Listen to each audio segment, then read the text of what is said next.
पाहणार आहोत विशिष्ट उष्मा म्हणजे स्पेसिफिक हीट पाहणार आहोत। स्पेसिफिक हीट म्हणजे काय आहे बघा, पदार्थाच्या विशिष्ट उष्मा हा एका वस्तुमानाच्या पदार्थाचे तापमान एका अंशाने वाढण्यासाठी लागणारी जी उष्णता असते या सेल्सिअस असे या चिन्हाने दर्शवले जात आहे। पदार्थाची एक विशिष्ट जी उष्मा आहे म्हणजे जी उष्णता आहे असं एकक वस्तुमानाच्या तापमानामध्ये ते वाढवण्यासाठी त्याची लागणारी जी उष्णता असते त्याच्यामध्ये डिग्री सेल्सिअस हे प्रकार त्याच्यामध्ये वाढवलं जातं।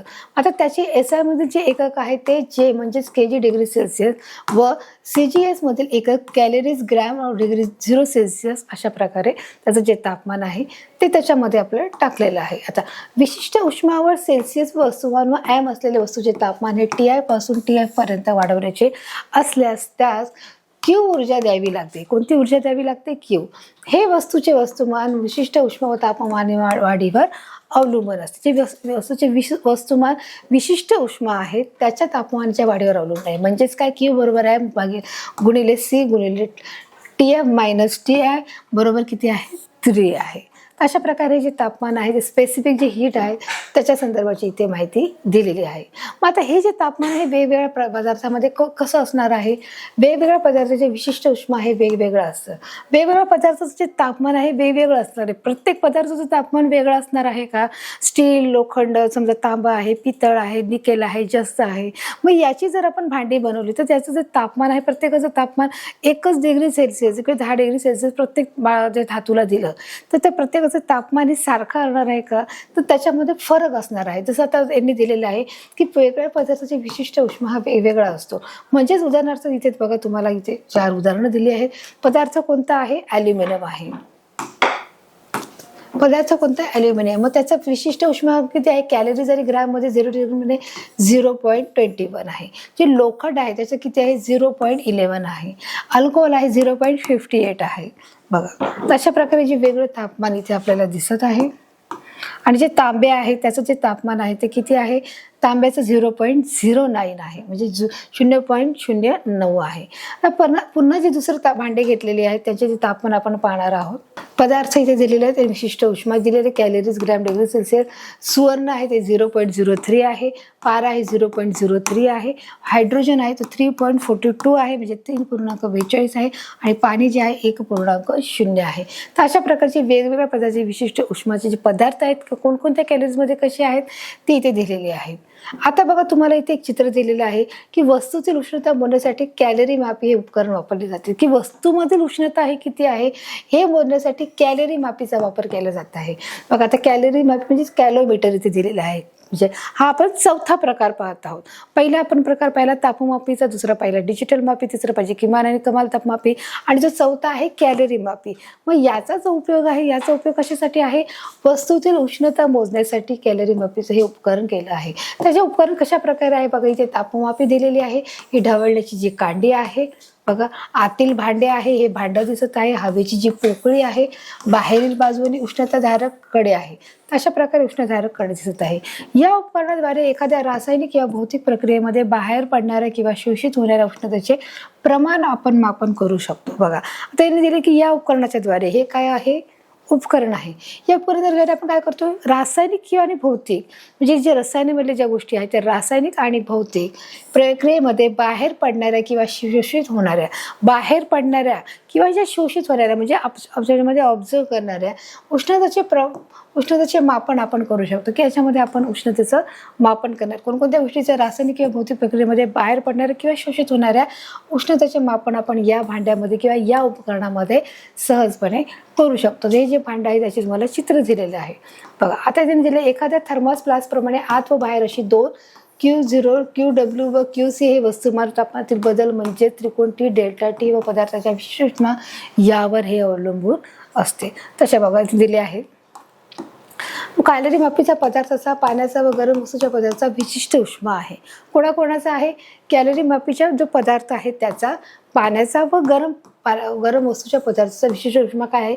CC, CW व CO म्हणजेच QW, QW प्लस QC बरोबर 4 आहे, तर QO म्हणजेच काय आहे? वस्तुमान आहे आणि त्रिकोण T0 म्हणजे CO आहे। तर अशा प्रकारे त्यांनी सूत्राच्या माध्यमातून अशा प्रकारे तो ज्याचा विशिष्ट उष्मा आहे तो कशा प्रकारे आहे इथे आपल्याला इथे दर्शवलेला आहे। तर बघा आतून पुन्हा त्यांनी दाखवलेलं आहे। QM0 गुणिले त्रिकोण TO गुणिले CO प्लस इथे दिले आहे QW बरोबर MW गुणिले त्रिकोण TW गुणिले CW आणि QC बरोबर MC बरोबर त्रिकोण TC गुणिले CC. तर अशा प्रकारे जी सर्व गोष्टी आहेत त्यांनी सूत्राच्या माध्यमातून इथे आपल्याला दर्शवलेले आहे. पुन्हा त्यांनी हे सूत्र 4 प्रमाणे याच्यामध्ये सूत्रात किमती घालून त्यांनी आपल्याला याचं दाखवलं QO बरोबर QW प्लस QC बरोबर 4 आहे. तर QO0 त्रिकोण TO गुणिले CO QW MW गुणिले त्रिकोण TW गुणिले CW आणि QC बरोबर MC गुणिले 3TC गुणिले CC. तशा प्रकारे सूत्र 4 प्रमाणे काय झालेले सर्व सूत्र बघा इथे दाखवलेले आहेत. MO0 त्रिकोण TO गुणिले CO बरोबर MW गुणिले त्रिकोण TW plus CW plus MC गुणिले त्रिकोण TC गुणिले CC बरोबर 5 अशा प्रकारे झालेलं आहे. तर आता मुलांना आपण पाहणार आहोत उष्णतेचे परिणाम म्हणजे इफेक्ट ऑफ हीट पाहणार आहोत की कशा प्रकारे उष्णतेचे जे परिणाम आहेत ते कोणकोणते होणार आहेत ते आपण पाहणार आहोत. उष्णतेच्या पदार्थावर होणारे जे परिणाम आहेत मग आकुंचन आणि प्रसरण हे 2 प्रकार पदार्थ होत असतात या घटकामध्ये की उष्णतेचे परिणाम काय होणार आहेत. एक तर आकुंचन होणार आहे, एक तर प्रसरण. जर पदार्थाला उष्णता दिली तर ते काय होणार आहेत, प्रसरण होणार आहे. आणि तेच जर उष्णता काढून घेतली, उष्णता आपण काढून कशी घेणार आहे, आपण हाताने काढून घेतो का, तर त्याला थोडा वेळ दिल्यानंतर म्हणजे आपण अर्धा तासाने 1 तासाने जर काढल्यावर आपलं ते मूळ पदार्थ पुन्हा काय होणार आकुंचन. म्हणजे जो आपण उदाहरण घेतलं जे गरम पाणी आहे, ते गरम पाणी आहे, ते एका भांड्यामध्ये गरम पाणी आहे, तर त्याला गरम केलं ते पाणी गरम होणार आहे. म्हणजे त्याची उष्णता वाढली. म्हणजे जे पदार्थात असलेले जे पाण्यात असलेले जे अणू आहेत ते काय झाले प्रसरण पावले आहेत. परंतु आपण 1 तासानंतर पुन्हा ते पाणी पाहिलं तर ते आपल्याला गरम भेटणार आहे का, तर नाही. त्याची जी मूळ अवस्था ती बदलणार. म्हणजे ते अणू पुन्हा काय होणार आहेत, आकुंचन पावणार आहे. म्हणजे आकुंचन आणि प्रसरण म्हणजेच काय आहे बघा इथे दिलं आहे आणि अवस्थांतर अशा प्रकारे दिलेलं आहे. आता प्रसरण म्हणजे एक्सपेन्शियन म्हणजे काय आहे की प्रसरण काय आहे. त्यांनी बघा तुम्हाला एक चित्र दिलेलं आहे. या चित्राच्या माध्यमातून तुम्हाला समजेल कोणत्याही पदार्थात उष्णता दिली गेल्यास त्याचे तापमान वाढते तसेच त्याचे प्रसरण होते. होणारे प्रसरण त्याच्या तापमान वाढीवर अवलंबून असते. कोणताही पदार्थ घ्या, म्हणजे समजा तुम्ही एखादा मेणबत्ती जरी घेतली, तिला जरी वितळवलं तर साहजिकच आहे त्याच्यात असलेले जे पदार्थात असलेले जे गुणधर्म आहे, जे अणुरेणू आहेत ते काय होणार आहेत, ते प्रसरण पावणार आहेत. मग कोणत्याही पदार्थ उष्णता दिली गेल्यास त्याचे तापमान साहजिकच आहे ते तापमान वाढते व तसेच त्याचे प्रसरण होते. तापमान वाढले की साहजिकच आहे काय होणार आहे, त्या पदार्थात असलेले जे अणू आहेत ते प्रसरण होणार आहेत. होणारे प्रसरण त्याच्या तापमान वाढीवर अवलंबून असते. मग ते तापमान किती जास्त असेल ते त्याच्या तापमानाच्या पदार्थावर तो तापमान अवलंबून आहे. बघा त्यांनी दिलं आहे होणारे प्रसरण त्याच्या तापमान वाढीवर आहे की तुम्ही जितकं तापमान देतात तितकं त्याच्या पदार्थाचं तापमान इथे वाढणार आहे. अशा प्रकारे बघा जर तुम्ही उष्णता दिली गेली तर त्याचं तापमान हे अधिक वाढत जाणार आहे. इथं चित्राच्या माध्यमातून पाहू शकता की कशा प्रकारे जे प्रसरण आहे, जे भांड्यातले जे पाणी आहे तुम्ही अधिक वाढवत गेलो तर त्याच्याप्रमाणे ते पाण्याचे जे अंक आहेत ते देखील अशा प्रकारे बघा इथे 100 डिग्री सेल्सिअस इथे दाखवलं आहे.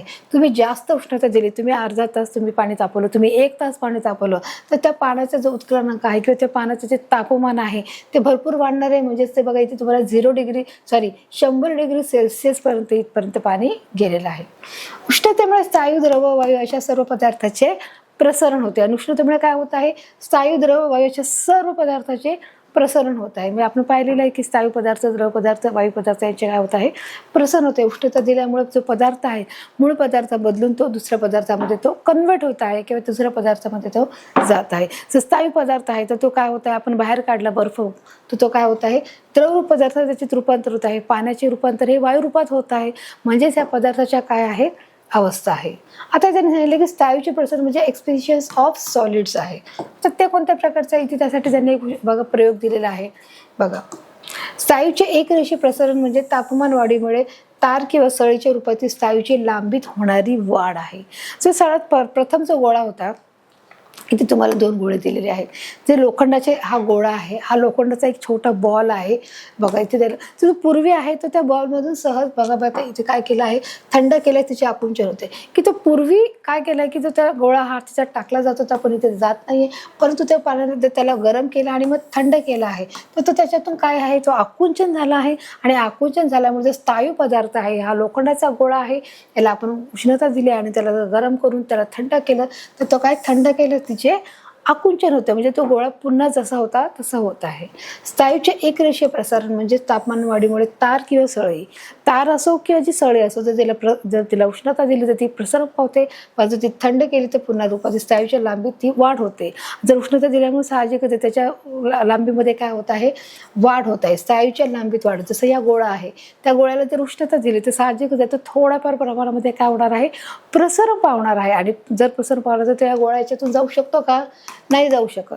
तापल्यामुळे तो काय झाला आहे, आता तो प्रसरण पावला आहे, त्याच्यामुळे तो गोळा याच्यातून खाली जात नाही आहे. परंतु त्यात आपण त्या गोळ्याला पुन्हा जर थंड केलं, थोडा वेळ जाऊ दिला, तर साहजिकच जो गोळ्याच्या आतमधून सहज पार जाणार आहे. तर अशा प्रकारे तापमानामध्ये आपल्याला इथे फरक दिसून येत आहे की जे तापमान आहे ते तापमानामध्ये आपल्याला फरक आहे की जर आपण त्याला प्रसरण केलं किंवा त्याला उष्णता दिली तर त्यातून जाणार नाही, परंतु थंड केलं तर त्याच्यातून सहज जाऊ शकत आहे. मग स्नायूचे प्रसरण म्हणजे इथे दिले एका Li लांबीच्या सळईचे तापमान Ti पासून T2 पर्यंत वाढवले, त्याची जी लांबी आहे ती L2 होत आहे. L1 पासून ती L2 पर्यंत होत आहे. सळईच्या लांबीतील वाढ ही सळईच्या मूळ लांबी व केलेल्या तापमानी वाढीच्या त्रिकोण T बरोबर T2 - T1 अनुपातात असते. अशा प्रकारे त्यांनी ते सूत्रामध्ये त्यांनी आपल्याला इथे दाखवलेलं आहे. लांबीतील बदल हा अल्फा मूळ लांबी गुणिले तापमानातील जो बदल आहे त्याच्यामुळे होते, आणि म्हणून त्यांनी खालील सूत्रामध्ये किमती दिलेल्या आहेत. म्हणून आपण पाहणार आहोत, म्हणून L2 - L1 अल्फा L1 गुणिले डेल्टा T, आणि म्हणून L2 - L1 बरोबर लॅम्बडा गुणिले L1 गुणिले डेल्टा T बरोबर 6. म्हणून L2 बरोबर L1 भागिले म्हणजे 1 प्लस लॅम्बडा डेल्टा T. अशा प्रकारे त्याचं इथे उदाहरण केलं, म्हणजेच किती आहे, 7 आहे. तर अशा प्रकारे सूत्राच्या माध्यमातून त्यांनी इथे वर्णन केलेलं आहे.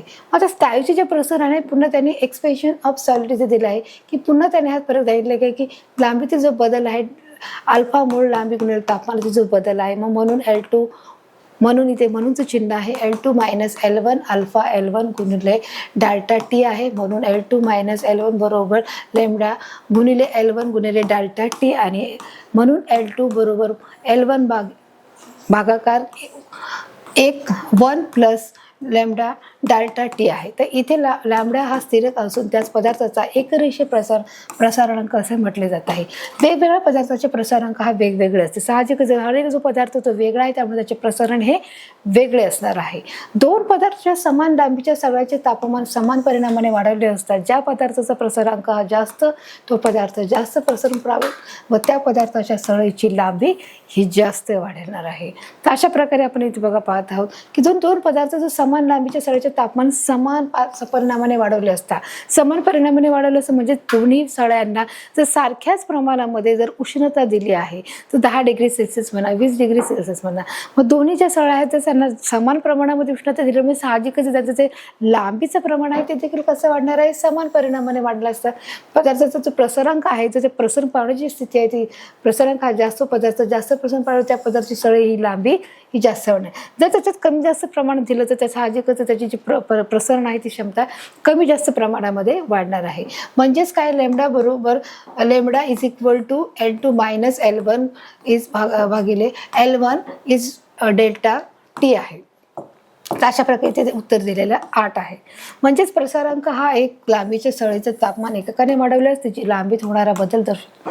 जो प्रसारांक आहे हा एकक लांबीच्या सळईच्या तापमानाने एककने वाढवला, एककने जर वाढवलं तर त्याची लांबी जो होणारा जो बदल दर्शवतो. म्हणून वरून सूत्रावरून आपण पदार्थाचा प्रसारांक हा पुढील प्रमाणे लिहूया. आता अशा प्रकारे त्यांनी पुढील प्रमाणेचं प्रसारण काय तो लिहिलेलं आहे. काही पदार्थाचे प्रसारांक काय आहे, जो स्थायी पदार्थ कोणकोणते घेतले आहेत, तांबे, ॲल्युमिनियम, लोह आणि चांदी आहे. मग एकरेषीय प्रसारण काय, गुणिले 10⁻⁶ भागिले 1 डिग्री सेल्सिअस आहे. तर अशा प्रकारे बघा इथे दिलेलं आहे. तर आता आपण पाहणार काही पदार्थाचे प्रसारांक आहेत ते कोणत्या प्रकारचे आहेत बघा पाहणार आहोत. इथे दिले स्थायी पदार्थ आहे, एकक रेषीय प्रसारांक गुणिले 10⁻⁴ कंसात 1 डिग्री सेल्सिअस आहे. मग तांबे, ॲल्युमिनियम, लोह आणि चांदी आहे. मग यांचे एकक रेषीय प्रसारण किती आहे, तांब्याचे किती आहे, 17 आहे. ॲल्युमिनियमचे किती आहे, 23.1 आहे. लोहचं आहे 11.5 आहे. आणि त्याचप्रमाणे जे आपण चांदीचं बघितलं तर चांदीचं किती आहे मुलांना इथे 18 दाखवलेलं आहे. चांदी किती आहे, 18 आहे. आता दुसरं पाहणार आहोत.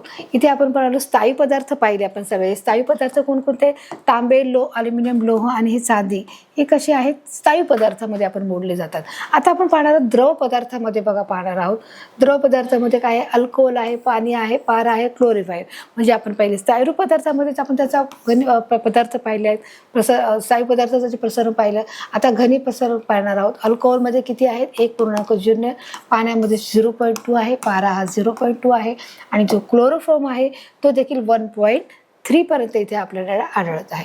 आता वायुरूप पदार्थामध्ये काय आहे, प्रसरांक गुणिले 10⁻³ 1 डिग्री सेल्सिअस सी असा इतका आहे.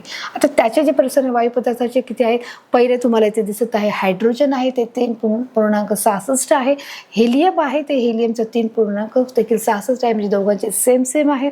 त्याचप्रमाणे जो नायट्रोजन आहे तो 3.67 आहे आणि जो सल्फर डायऑक्साईड आहे जो चौथा तो 3.90 इतका आहे. अशा प्रकारे आपण मला तिन्ही पदार्थामध्ये पाहिले आहेत.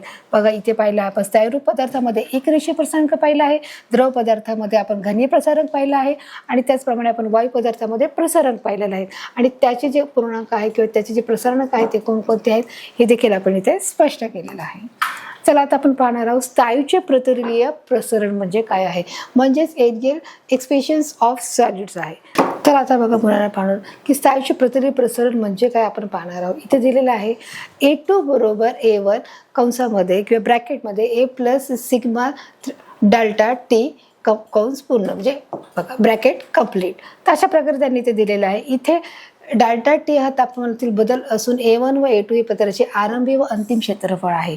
A1 आणि A2 म्हणजे जे टोक आहे ते A1 A2 आहे, म्हणजे सिग्मा काय आहे, मायनस पदार्थाचा द्विघाती किंवा प्रतलीय प्रसारांक आहे. तुझा सिग्मा आहे तो काय, पदार्थाचा द्विघाती सीमांक आहे. आता त्याने स्थायूचे घनीय प्रसारण म्हणजेच काय आहे, व्हॉल्यूमेट्रिक एक्सप्रेशन्स ऑफ सॉलिड आहे. तर स्थायूचे घनीय प्रसारण कोणत्या प्रकारचे आहे ते देखील आपण पाहणार आहोत. पत्राप्रमाणे स्थायूच्या त्रिमितीच्या तुकड्यातील उष्णता दिली असता त्याचे सर्व बाजूने प्रसारण होते व त्याचे आकारमान वाढते, या स्थायूचे घनीय प्रसारण म्हणतात. की त्यांनी सांगितले की पत्रेप्रमाणे जसे पत्रेला एकरेषीय पत्राला जर उष्णता दिली तर त्याचे प्रसारण हे एकसारखे पावते, त्याचप्रमाणे त्या स्थायूच्या त्रिमितीय बघा त्यांनी सांगितले की स्थायूच्या त्रिमिती तुकड्याला उष्णता दिली. जर स्थायूचा जो त्रिमितीचा तुकडा आहे त्या तुकड्याला त्याच्या सर्व बाजूने प्रसरण, जर उष्णता दिली आणि त्याच्या सर्व बाजूने उष्णता दिली तर ते प्रसरण होते व त्याचे आकारमान वाढते, या स्थायूचे घनीय प्रसरण असे म्हटले जाते. मग त्यांच्या बघा इथे आकड्यामध्ये दिली आहे की इथे दिले आहे बघा. तर आता आपण सूत्राच्या माध्यमातून इथे पाहणार आहोत. V2 = V1 bracket 1 plus beta delta T समीकरण 10 आहे बघा.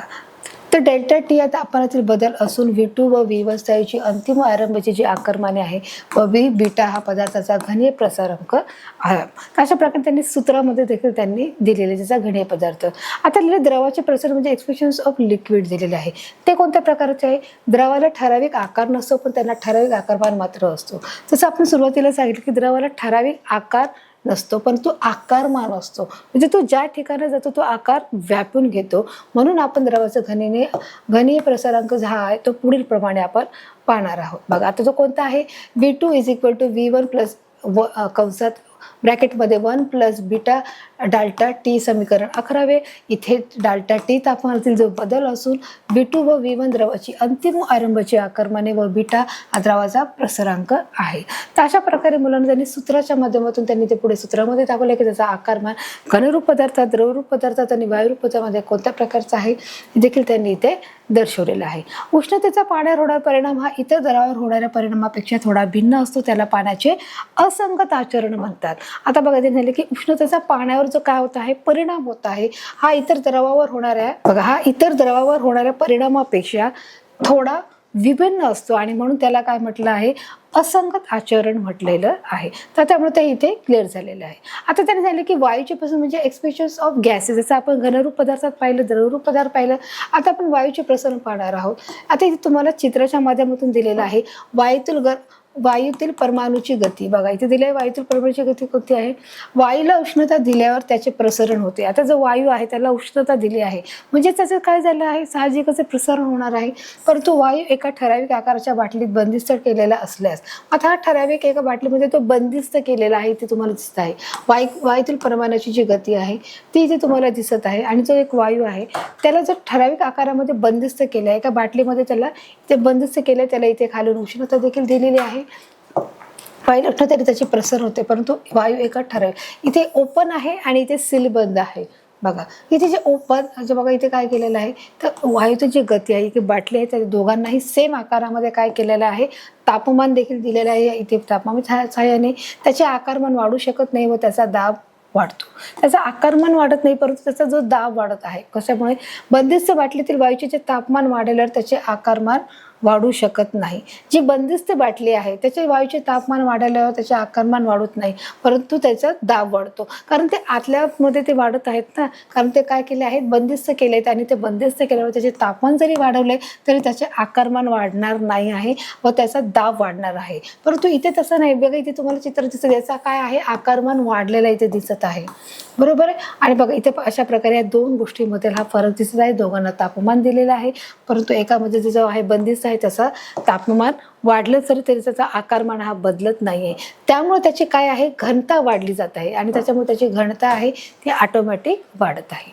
बाटली बंदिस्त नसल्यास व त्याचे असं एका सरकणारा दट्टा बसवल्यास त्याचा आकारमान वाढतो व त्याचा दाब हा कमी होतो. परंतु जो बाटली आहे त्या बाटलीच्या वरती झाकण नाही दिले की त्याचा एका सरकण्याचा दट्टा असं, जसं आपण खाली पाहिलं इथे चित्राच्या माध्यमातून, हा काय आहे, एक दट्टा आहे. त्याला झाकण लावल्याने तो खाली आहे व तो दट्टा बसवल्यावर त्याचा जो आकारमान काय आहे, त्याच्या बाटलीच्या पाण्याचा वायूचा तो वाढतो व त्याचा दाब मात्र कमी होतो. म्हणजे इथे उलट चित्र आपल्याला दिसत आहे की जे बंदिस्त झाकण आहे त्या बंदिस्त झाकणाचा आकारमान वाढत नाही, परंतु दाब वाढतो आहे.